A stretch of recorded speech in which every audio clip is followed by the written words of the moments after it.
ঝিনাইদহের সাবেক 2 এমপি জামিনে মুক্ত। সুলতান আল এনামের ভিডিওচিত্রে দেখুন বিস্তারিত।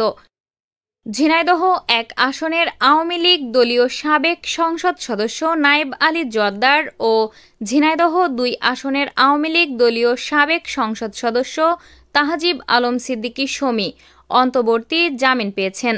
আজ রোববার সন্ধ্যায় 5,000 টাকা মুচলেকায় জেলা ও দায়রা জজ আদালত জামিন দেন তাদের। সন্ধ্যা 6টার দিকে ঝিনাইদহ জেলা কারাগার থেকে মুক্তি লাভ করেন তারা। বিবাদী পক্ষের আইনজীবী অ্যাডভোকেট আব্দুল মান্নান ও অ্যাডভোকেট শামসুজ্জামান তুহিন জানান, ঝিনাইদহ 1 আসনের সাবেক সংসদ সদস্য নায়েব আলী জোয়ার্দ্দার 2টি মামলায় এবং ঝিনাইদহ 2 আসনের আওয়ামী লীগ দলীয় সাবেক সংসদ সদস্য তাহজিব আলম সিদ্দিকী শমী একটি হত্যা সহ 3 মামলায় কারাগারে ছিলেন। অন্তর্বর্তী জামিন পেয়েছেন তারা। আইনজীবীরা আরও জানান, রোববার অসুস্থতার কারণ দেখিয়ে জেলা ও দায়রা জজ আদালতে জামিনের আবেদন জানানো হলে শুনানি শেষে বিচারক মোহাম্মদ ইমরান হোসেন চৌধুরী আগামী ধার্য তারিখ 1 ডিসেম্বর পর্যন্ত জামিন মঞ্জুর করেন তাদের।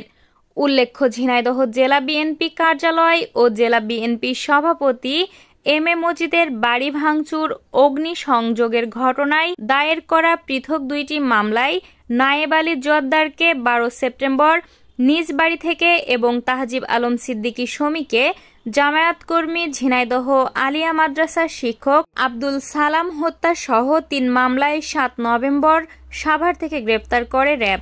292/24 যেটা হলো বিএনপির পার্টি অফিস ভাঙা, ঝিনাইদহ জিআর 403/24 যেটা বিএনপির সভাপতির বাড়ি ভাঙা, এবং 406/24 জিআর যেটা হাটের রাস্তায় 13 সালের একটা মার্ডার।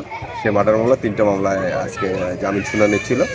আদালত সন্তুষ্ট হয়ে 3টা মামলায় আমাদের এমপি শমী সিদ্দিকী এবং ঝিনাইদহ 1 শোলকুপা থানার এমপি নায়েব আলী জোয়ার্দ্দারের জামিন মঞ্জুর করেছে।